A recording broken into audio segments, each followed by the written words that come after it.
So whatever. Here I go. Going live. Hello. How's everybody? Welcome to Frankenstein Tea. Bye, Meg. Frankenstein Tea is a daily program brought to you by the Island Free Library. It is a program of short stories for adult listeners, and it is a time for you to sit back and relax, have an afternoon check-in. Hi, Dad. My dad has been hanging in there with me. And hi, Mom, is that you? There's a couple other readers. I can see you pop up, but I always know it's my dad because he writes in the comments hello to me. So if there's other people out there that I know, hello, how are you? This is where I'm going to move this a little closer. This is where I sit when I'm home, although yesterday I sat in the chair right next to me. But I'm back in this chair today. I'm settled in. I'm going to read a little bit of a story today. It's a decision that I make every day. And sometimes I plan the week. Sometimes I plan a few days in a row. Sometimes I decide as the day moves along what I'm going to read. And I'm home again. So that means I read from my son's textbook of 40 short stories. And it's an anthology of short stories. And there's always something good in here. This is a great book. Although we've read quite a number of them by now. And, I try to read for pleasure. I read for content. I read for context. I read for your enjoyment. I read for my enjoyment, for my education, for your education. And, there's a lot going on in the world. There's a lot going on in my backyard here. There's all kinds of things to talk about and to think about. And so today, this is not that story. This is just for your pleasure. This is just for you to escape. I do feel I have a role to play in this fight against racism, and I do play that role through the library. We take that seriously. We have been working on our material collection for a number of years. We just paid to take classes in material collection. I feel like it's a little shadowy. And that means we want to make sure the stories that we contain in our collection are the appropriate stories. There's all kinds of very specific language about that, about own voice, about what's the story you're telling. Is the collection diverse? Is it accurate? Is it representative? All of that, there's a lot that goes on there, and we take that very seriously at the library, and we're proud of the role that we can therefore play in the struggles that we're seeing happen across the country and around the world right now. But today is not that day for Frankenstein Tea. Today, for Frankenstein Tea, we're going to go on a little escapism. Maybe it'll be fun. I can't even really tell you what it's going to be, because I didn't read the whole thing.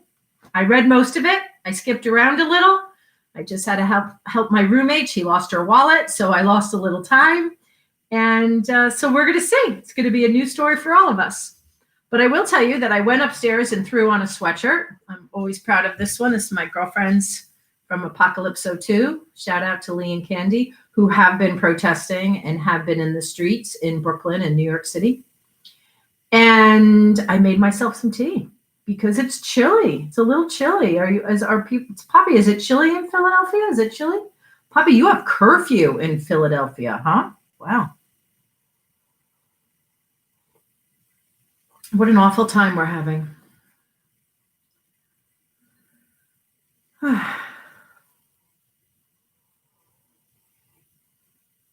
But I suppose it's representative of the awful time we've been having for quite some time. Poppy says it's chilly in Philadelphia. So my tea is yummy. Has some Block Island honey in it.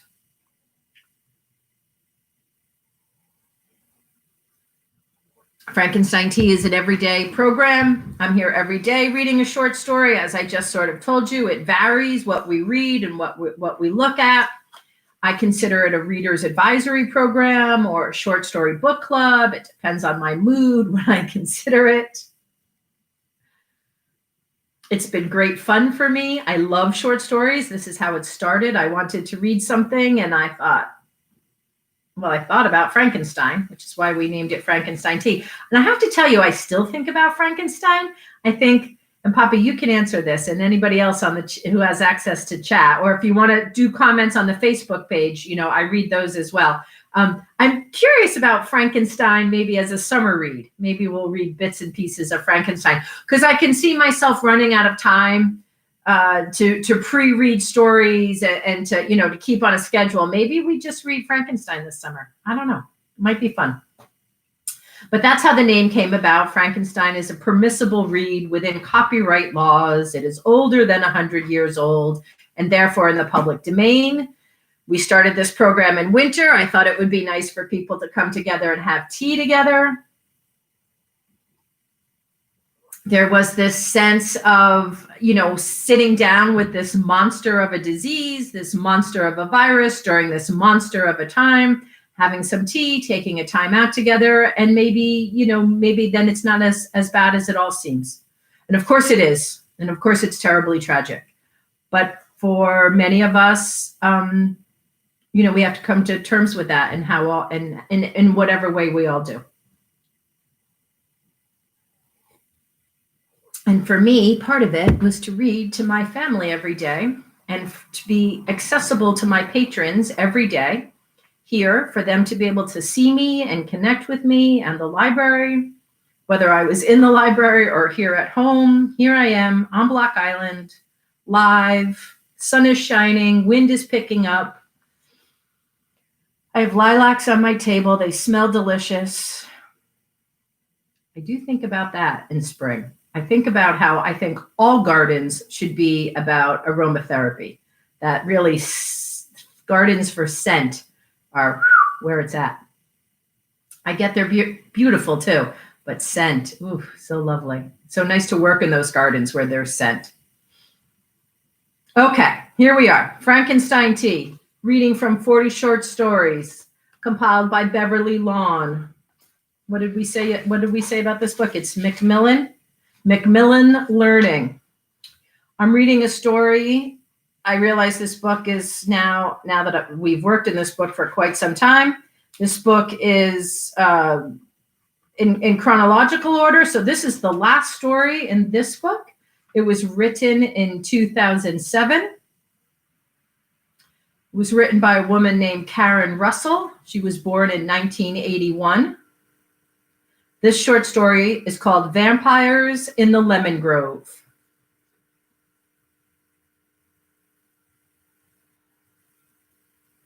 I hope you sit back, enjoy, take a time out. Vampires in the Lemon Grove. In October, the men and women of Sorrento harvest the prima fiore, or first fruit, the most succulent lemons. In March, the yellow bianchetti ripen, followed in June by the green verdelli. In every season, you can find me sitting at my bench, watching them fall. Only 1 or 2 lemons tumble from the branches each hour. But I've been sitting here so long, their falling seems contiguous, close as raindrops. My wife has no patience for this sort of meditation. Jesus Christ, Clyde, she says, you need a hobby. Most people mistake me for a small, kindly Italian grandfather, a nunno. I have an old nunno's coloring, the dark walnut stain peculiar to Southern Italians, a tan that won't fade until I die, which I never will. I wear a neat periwinkle shirt, a canvas sun hat, black suspenders that sag at my chest. My loafers are battered but always polished. The few visitors to the lemon grove who notice me smile blankly into my raisin face and catch the whiff of some sort of tragedy. They whisper that I am a widower or an old man who has survived his children. They never guess that I am a vampire. Santa Francesca's lemon grove, where I spend my days and nights, was part of a Jesuit convent in the 1800s. Now it's privately owned by the Alberti family. The prices are excessive, and the locals know to buy their lemons elsewhere. In summers, a teenage girl named Fila mans a wooden stall at the back of the grove. She's painfully thin with heavy black bangs. I can tell by the careful way she saves the best lemons for me, slyly kicking them under my bench, that she knows I am a monster. Sometimes she'll smile vacantly in my direction, but she never gives me any trouble. And because of her benevolent indifference to me, I feel a swell of love for the girl. Fila makes the lemonade and monitors the hot dog machine, watching the meat rotate on wire spigots. I'm fascinated by this machine. The Italian name for it translates as carousel of beef. Who would have guessed at such a device 200 years ago? Back then, we were all preoccupied with visions of apocalypse.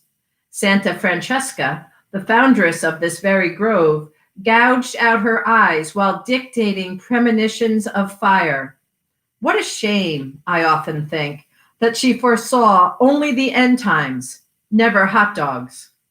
A sign posted just outside the grove reads, cigarette pie, heat dogs, granite drinks, Santa Francesca's Limonata, the most refreshing drink on the planet. Every day, tourists from Wales and Germany and America are ferried over from cruise ships to the base of these cliffs. They ride the funicular up here to visit the grove, to eat heat dogs with speckly brown mustard and sip lemon ices. They snap photographs of the Alberti brothers, Benny and Luciano, teenage twins who cling to the trees' wooden supports and make a grudging show of harvesting lemons, who spear each other with trowels and refer to the tourist women as vaginas. In Italian slang, buonasera, vaginas, they cry from the trees. I think the tourists are getting stupider. None of them speak Italian anymore, and these new women seem deaf to aggression. Often I fantasize about flashing my fangs at the brothers just to keep them in line. As I said, the tourists usually ignore me. Perhaps it's the dominoes.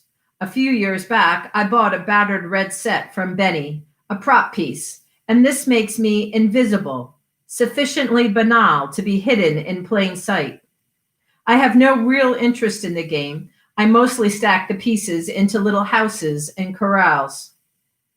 At sunset, the tourists all around begin to shout, "Look, up there!" It's time for the path of I pipistrelli e pazzi, the descent of the bats. They flow from cliffs that glow like pale chalk, expelled from caves seemingly in billions. Their drop is steep and vertical, a black hail. Sometimes a change in weather sucks a bat beyond the lemon trees and into the turquoise sea. It's 300 feet to the lemon grove, 600 feet to the churning foam of the Tyrrhenian. At the precipice, they soar upward and crash around the green tops of the trees. "Oh!" the tourists shriek, delighted, ducking their heads. Up close, the bats spread wings. Up close, the bats spread wings are an alien membrane, fragile, like something eternal, internal, flipped out. The waning sun washes their bodies a dusky red. They have wrinkled black faces, these bats, tiny like gargoyles or angry grandfathers. They have teeth like mine. Tonight, one of the tourists, a Texan lady with big strawberry red updo, has successfully captured a bat in her hair, simultaneously crying real tears and howling, Take the goddamn picture, Sarah. I stare ahead at a fixed point above the trees and light a cigarette. My bent spine goes rigid. Mortal terror always trips some old wire that leaves me sad and irritable. It will be whole minutes now before everybody stops screaming. The moon is a muted shade of orange. Twin discs of light burn in the sky and the sea. I scan the darker indents in the skyline, the cloudless spots that I know to be caves. I check my watch again. It's 8 o'clock, and all the bats have disappeared into the interior branches. Where is Maghrib? My fangs are throbbing, but I won't start without her. I once pictured time as a black magnifying glass and myself as a microscopic, flightless insect trapped in that circle of night. But then Maghrib came along, and eternity ceased to frighten me. Suddenly, each moment followed its antecedent in a neat chain, moments we filled with each other. I watch a single bat falling from the cliffs, dropping like a stone, head first, motionless, dizzying to witness. Pull up. I close my eyes. I press my palms flat against the picnic table and tense the muscles of my neck. Pull up. I tense up until my temples pulse, until little black and red stars flutter behind my eyelids. You can look now. Maghrib is sitting on the bench, blinking her bright pumpkin eyes. You weren't even watching. If you saw me coming down, you'd know you have nothing to worry about. I try to smile at her and find I can't. My own eyes feel like ice cubes. It's stupid to go so fast. I don't look at her. That easterly could knock you over the rocks. Don't be ridiculous. I'm an excellent flyer. She's right. Maghrib can shape-shift midair much more smoothly than I ever could. Even back in the 1850s, when I used to transmute into a bat 2-3 times a night, my metamorphosis was a shy, halting process. Look, she says, triumphant, mocking, you're still trembling. I look down at my hands, angry to realize it's true. Maghrib roots through the tall black blades of grass. It's late, Clyde. Where's my lemon? I pluck a soft round lemon from the grass, a summer moon, and hand it to her. The Verdelli I have chosen is perfect, flawless. She looks at it with distaste and makes a big show of brushing off a marching ribbon of ants. A toast, I say. A toast, Maghrib replies with the rote enthusiasm of a Christian saying grace. We left the lemons and swing them to our faces. We plunge our fangs, piercing the skin, and emit a long, united hiss. Ah. Over the years, Maghrib and I have tried everything. Fangs in apples, fangs in rubber balls. We have lived everywhere. Tunis, Laos, Cincinnati, Salamanca. We spent our honeymoon hopping continents, haunting liquid chimeras, mint tea in Fez, coconut slurries in Oahu, jet black coffee in Bogota, jackal's milk in Dakar, cherry Coke floats in rural Alabama, 1,000 beverages that purported to have magical quenching properties. We went thirsty in every region of the globe before finding our oasis here, in the Blue Boot of Italy, at this dead nun's lemonade stand. It's only these lemons that give us any relief. When we first landed in Sorrento, I was skeptical. The pitcher of lemonade we ordered looked cloudy and adulterated. Sugar clumped at the bottom. I took a gulp and a whole small lemon lodged in my mouth. There is no word sufficiently lovely for the first taste, the first feelings of my fangs in that lemon. It was bracingly sour with a delicate hint of ocean salt. After an initial prickling, a sort of chemical effervescence along my gums. A smoothing blankness traveled from the tip of each fang to my fevered brain. These lemons are a vampire's analgesic.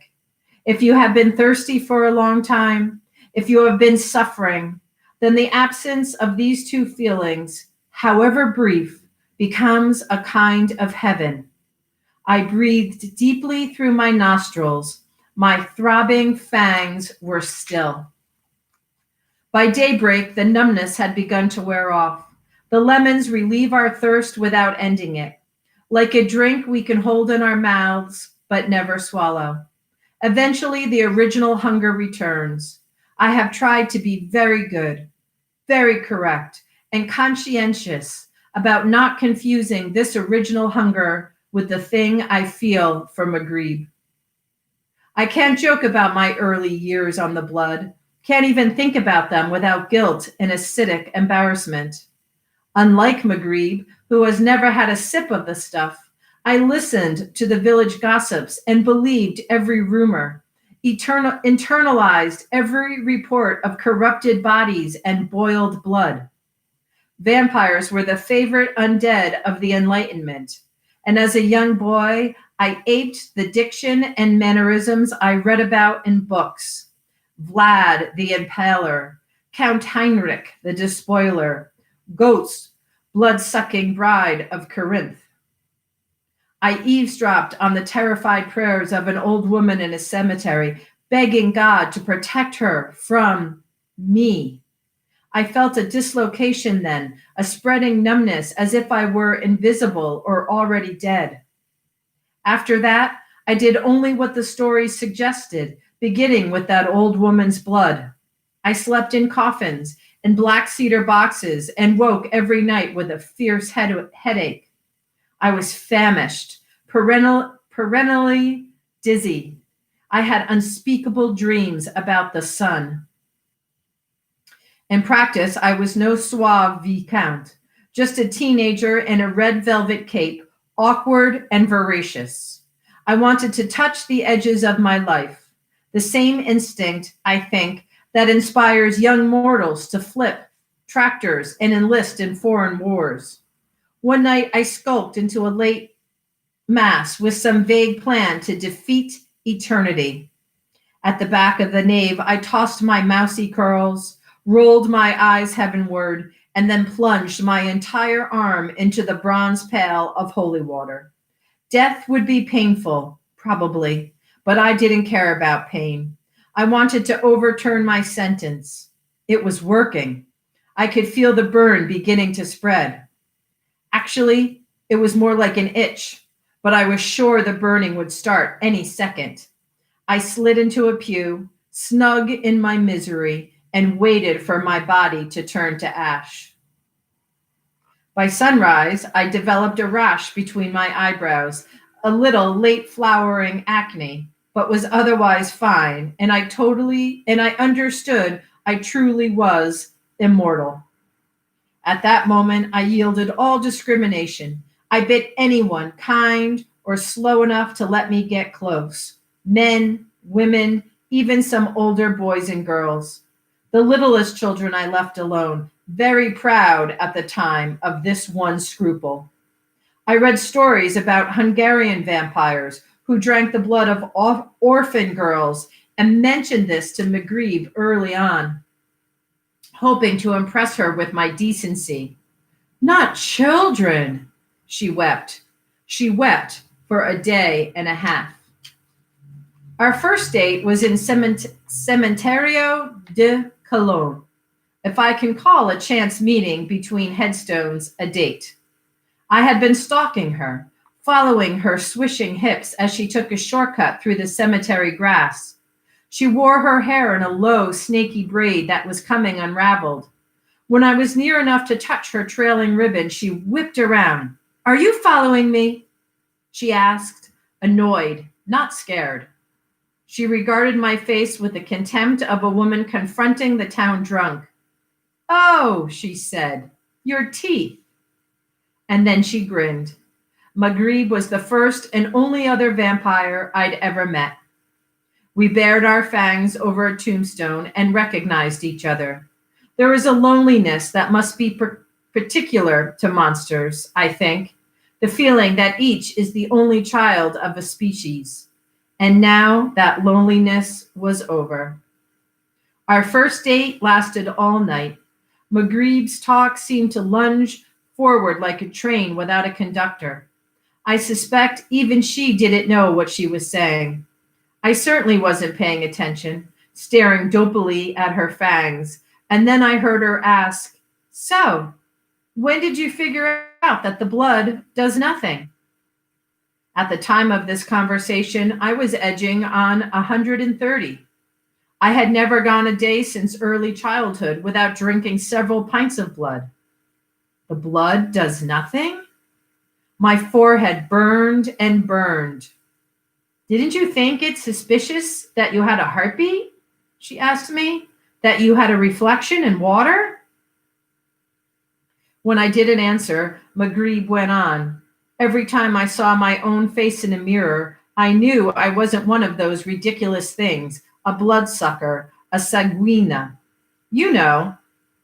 "Sure," I said, nodding.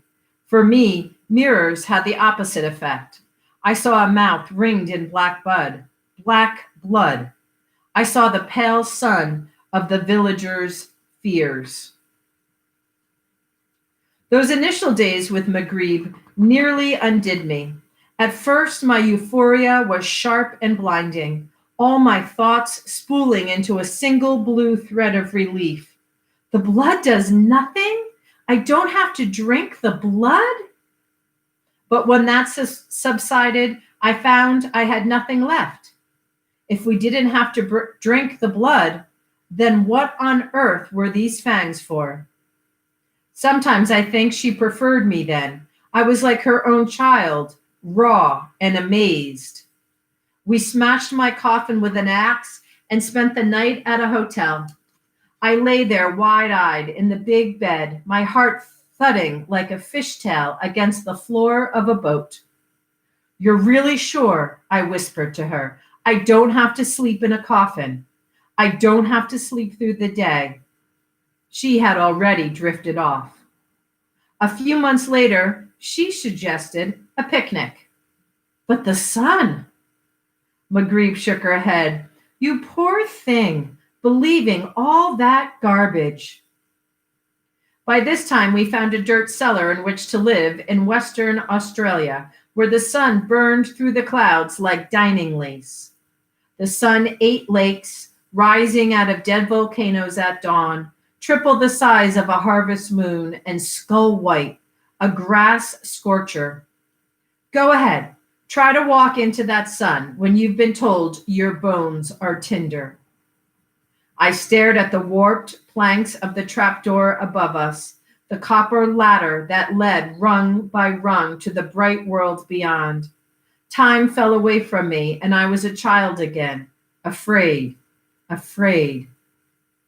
Maghrib rested her hand on the small of my back. "You can do it," she said, nudging me gently. I took a deep breath and hunched my shoulders, my scalp grazing the cellar door, my hair soaked through with sweat.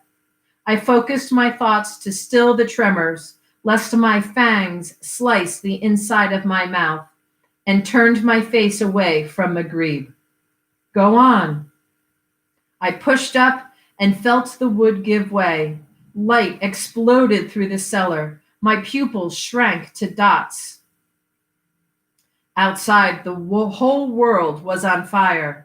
Mute explosions rocked the scrubby forest, motes of light burning like silent rockets. The sun fell through the eucalyptus and Australian pines in bright red bars. I pulled myself out onto my belly, balled up in the soil, and screamed for mercy until I'd exhausted myself. Then I opened one watery eye and took a long look around. The sun wasn't fatal. It was just uncomfortable, making my eyes itch and water and inducing a sneezing attack.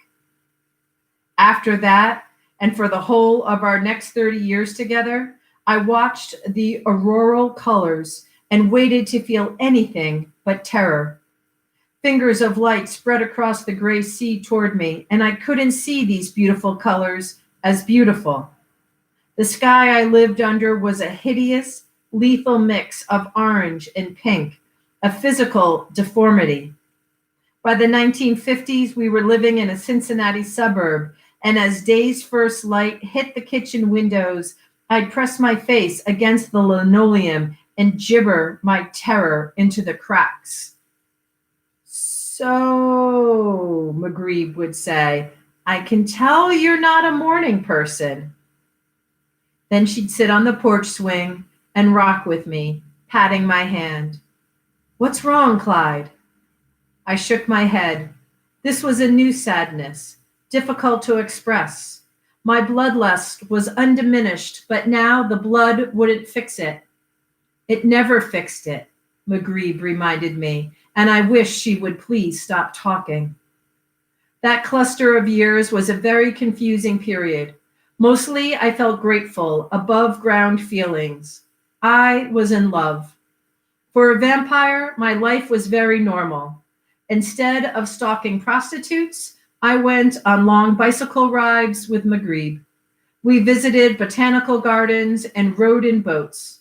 In a short time, my face had gone from lithium white to the color of milky coffee. Yet sometimes, especially at high noon, I'd study McGreeb's face with a hot, illogical hatred, each pore opening up to swallow me. You've ruined my life, I'd think. To correct for her power over my mind, I tried to fantasize about mortal women, their wild eyes and bare swan necks. I couldn't do it, not anymore. An eternity of vague female smiles eclipsed by McGreeb's tiny razor fangs, 2 gray tabs against her lower lip. But like I said, I was mostly happy. I was making a kind of progress. One night, children wearing necklaces of garlic bulbs arrived, giggling at our door. It was Halloween. They were vampire hunters. The smell of garlic blasted through the mail slot, along with their voices, trick or treat.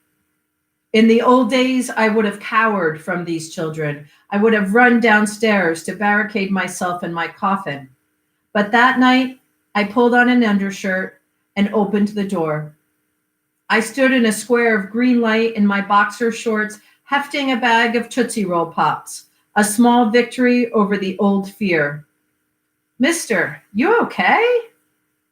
I blinked down at the little blonde child and then saw that my 2 hands were shaking violently, soundlessly, like old friends wishing not to burden me with their troubles. I dropped the candies into the children's bags, thinking, you small mortals don't realize the power of your stories. We were downing strawberry velvet cocktails on the Seine when something inside me changed. 30 years, 11,000 dawns. That's how long it took for me to believe the sun wouldn't kill me. Want to go see a museum or something? We're in Paris after all. Okay. We walked over a busy pedestrian bridge in a flood of light, and my heart was in my throat. Without any discussion, I understood that McGreeb was my wife. Because I love her, my hunger pangs gradually mellowed into a comfortable despair. Sometimes I think of us as 2 wholes cleaved together, 2 twin hungers. Our bellies growl at each other like companionable dogs. I love the sound, assuring me we're equals in our thirst.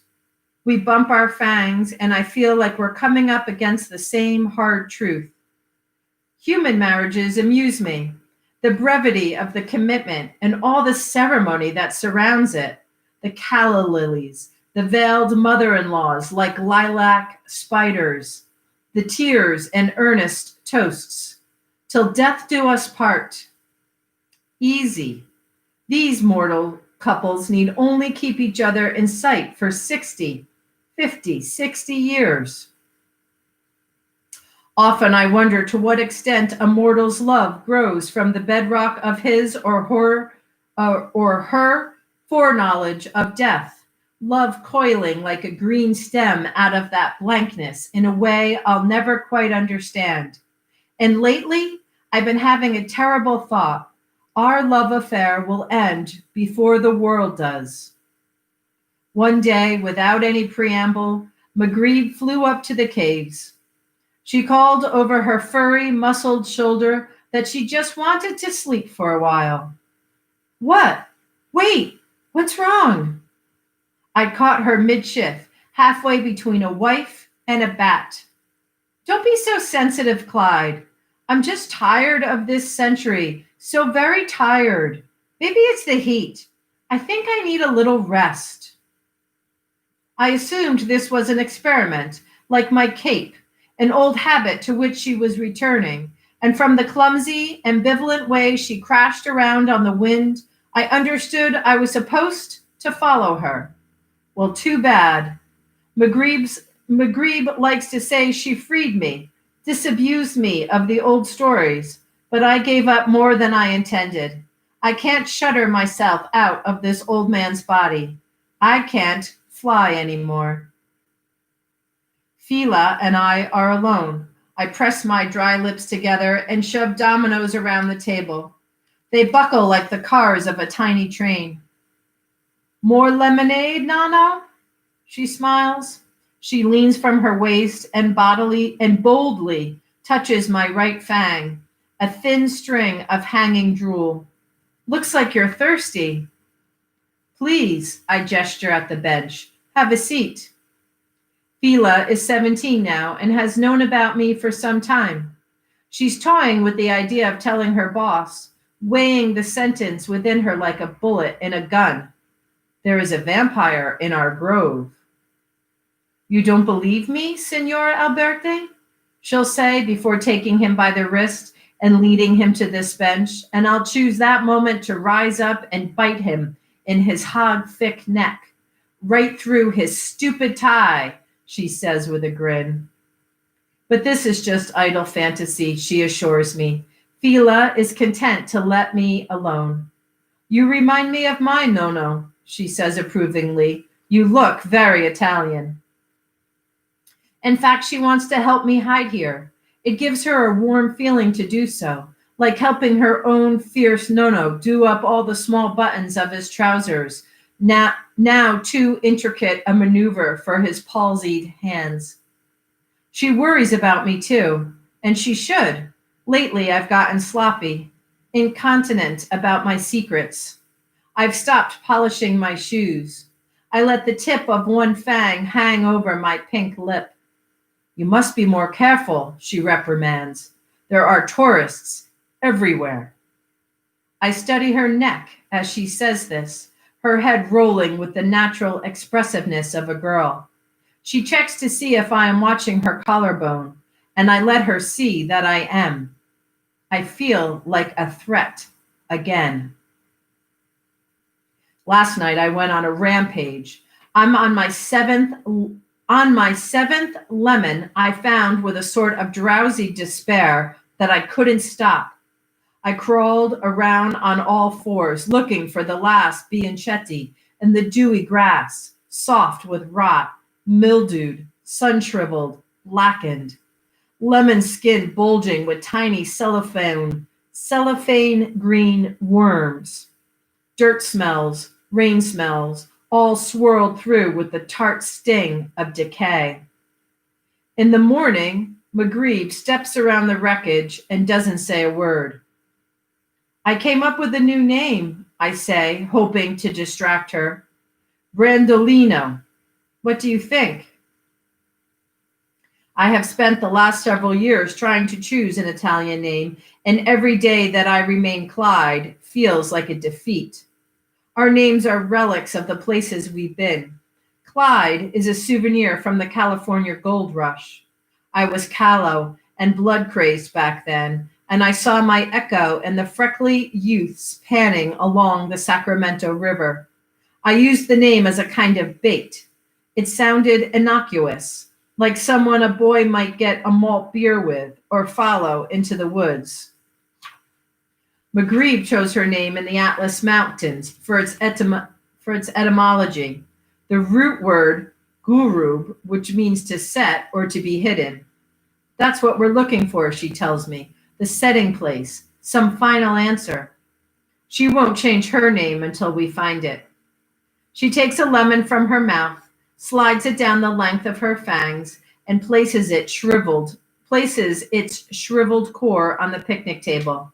When she finally speaks, her voice is so low, the words are almost unintelligible. The lemons aren't working, Clyde. But the lemons have never worked. At best, they give us 8 hours of peace. We aren't talking about the lemons. How long? Longer than I've let on. I'm sorry. Well, maybe it's this crop. Those Alberti boys haven't been fertilizing properly. Maybe the Primo Fioro will turn out better. Maghreb fixes me with one fish-bright eye. Clyde, I think it's time for us to go. Wind blows the leaves apart. Lemons wink like a firmament of yellow stars, slowly ripening, and I can see the other, truer night behind them. Go where? Our marriage, as I conceive it, is a commitment to starve together. We've been resting here for decades. I think it's time. What is that thing? I've been preparing a present for Marguerite for our anniversary, a cave of scavenged materials, newspaper and bottle glass and wooden beams from the lemon tree supports, so that she can sleep down here with me. I've smashed dozens of bottles of fruity beer to make stalactites. Looking at it now, though, I see the cave is very small. It looks like an umbrella mauled by a dog. That thing, I say? That's nothing. I think it's part of the hot dog machine. Jesus, did it catch on fire? Yes, the girl threw it out yesterday. Clyde. Maghreb shakes her head. We never meant to stay here forever, did we? That was never the plan. I didn't know we had a plan. I snap. What if we've outlived our food supply? What if there's nothing left for us to find? You don't really believe that. Why can't you just be grateful? Why can't you be happy and admit defeat? Look at what we found here. I grab a lemon and wave it in her face. Good night, Clyde. I watch my wife fly up into the watery dawn, and again I feel the awful tension. In the flats of my feet, in my knobbed spine, love has infected me with a muscular superstition that one body can do the work of another. I consider taking the funicular, the ultimate degradation, worse than the dominoes, worse than an eternity of sucking cut lemons. All day I watch the cars ascend, and I'm reminded of those American fools who accompany their wives to the beach but refuse to wear bathing suits. I've seen them by the harbor, sulking in their trousers, panting through menthol cigarettes and pacing the dock while the women sea bathe. They pretend they don't mind when sweat darkens the armpits of their suits, when their wives swim out and leave them, when their wives are just a splash in the distance. Tickets for the funicular are 20 lira. I sit at that bench and count as the cars go by. That evening, I take Maghreb on a date.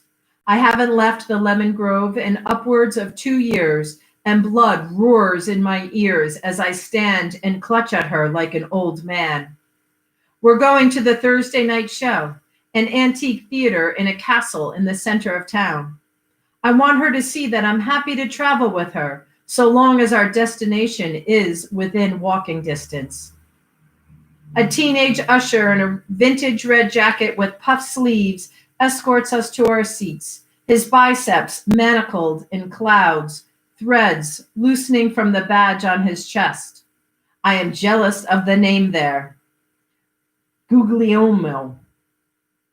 The movie's title is already scrolling across the black screen. Something clandestine is happening in the corn.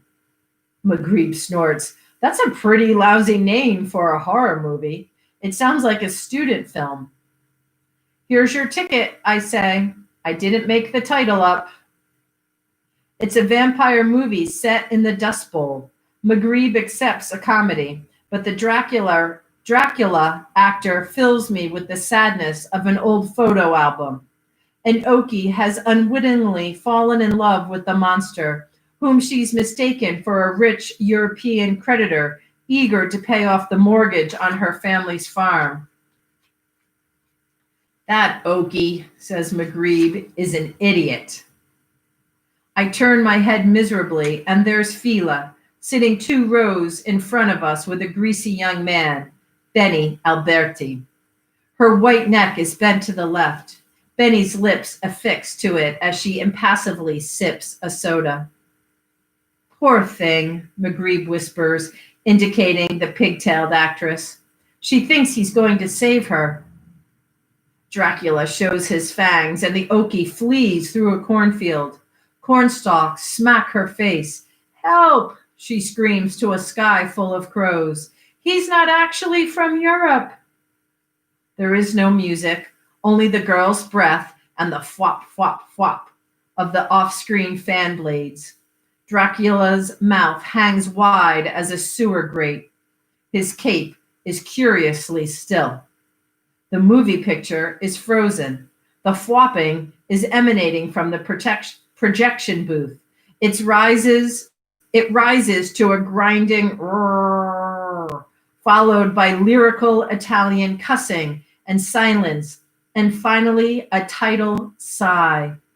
Maghrib shifts in her seat. Let's wait, I say, seized with an empathy for these two still figures on the screen, mutely waiting for repair. They'll fix it. People begin to file out of the theater, first in 2s and 3s, and then in droves. I'm tired, Clyde. Don't you want to know what happens? My voice is more frantic than I intended to be. I already know what happens. Don't you leave now, Maghrib. I'm telling you, they're going to fix it. If you leave now, that's it for us. I'll never. Her voice is beautiful, like gravel underfoot. I'm going to the caves. I'm alone in the theater. When I turn to exit, the picture is still frozen. The Oki's blue dress floating over windless corn. Dracula's mouth a hole in his white grease paint. Outside, I see Fila standing in a clot of her friends, lit by the marquee. These kids wear too much makeup and clothes that move like colored oils. They all looked rained on. I scowl at them and they scowl back, and then Fila crosses to me. Hey, you, she grins, breathless, so very close to my face. Are you stalking somebody? My throat tightens. Guys, her eyes gleam. Guys, come over here and meet the vampire. But the kids are gone. Well, some friends, she says, then winks, leaving me alone, defenseless. You want the old vampire to bite you, eh? I hiss. You want a story for your friends? Fila laughs. Her horror is a round, genuine thing, bouncing in both her black eyes. She smells like hard water and glycerin. The hum of her young life all around makes it difficult to think. A bat filters my thoughts, opens its trembling lampshade wings. Maghrib, she'll want to hear about this. How ridiculous at my age to find myself down this alley with a young girl, Fila powdering her neck, doing her hair up with little temptress pins, yanking me behind this dumpster. Can you imagine, Maghrib will laugh, a teenager goading you to attack her? You're still a menace, Clyde. I stare vacantly at the pale mole above the girl's collarbone. Maghrib, I think again, and I smile, and the smile feels like a muzzle. It seems my hand has tightened on the girl's wrist, and I realize with surprise, as if from a great distance, that she is twisting away. Hey, no, come on now. What are you? The girl's head lolls against my shoulder like that of a sleepy child, then swings forward in a ragdoll circle. The starlight is white mercury compared to her blotted out eyes. There's a dark stain on my periwinkle shirt, and one suspender has snapped.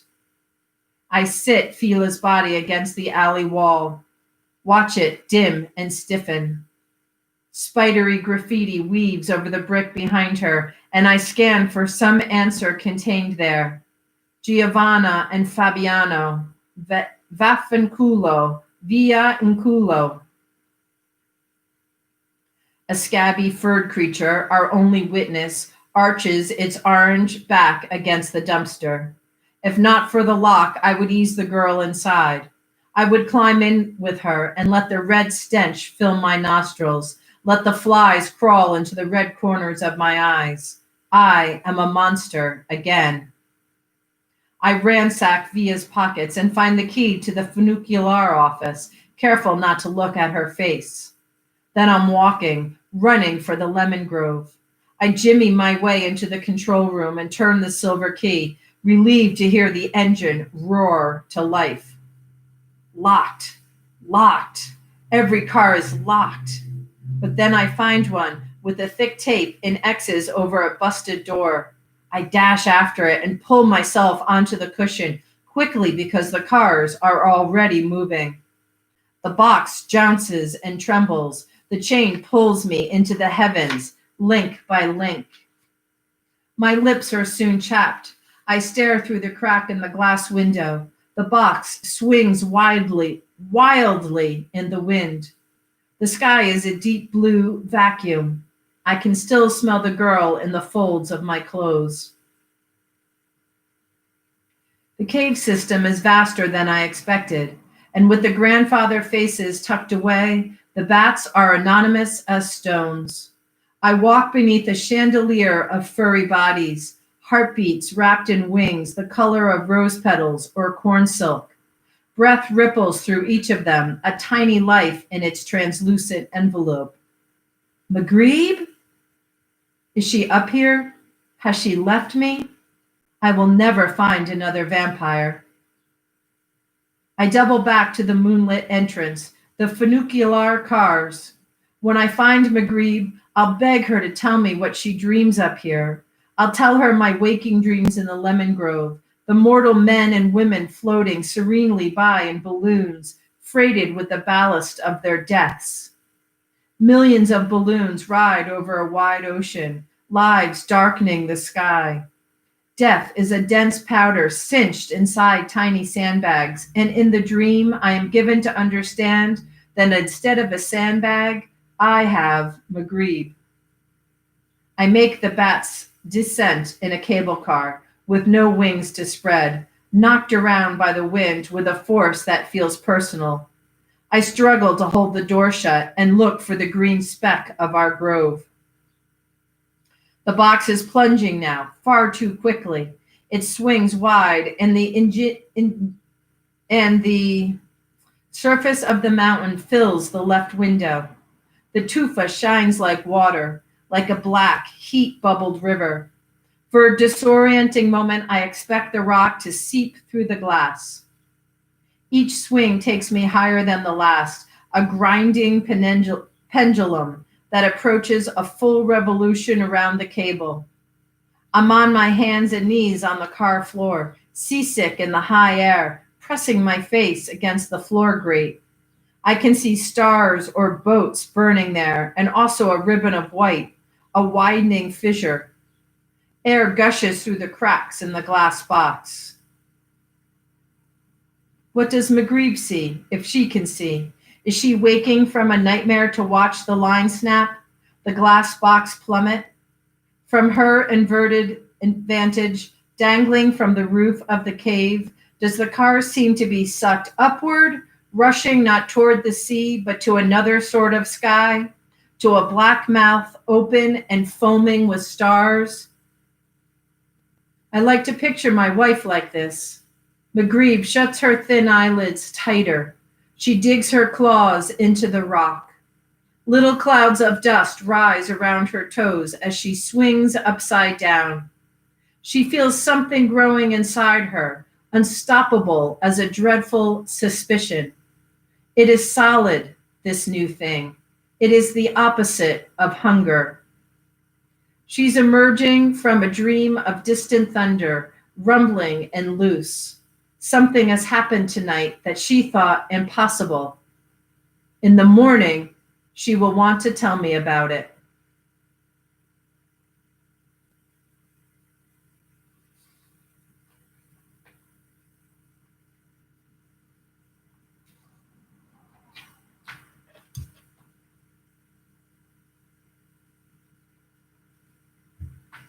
That was Vampires in the Lemon Grove by Karen Russell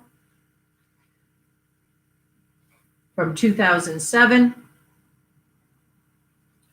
It's from a book of short stories, an anthology from Beverly Lawn. This has been Frankenstein Tea. Today we read about vampires. Who knows what's on tomorrow's agenda?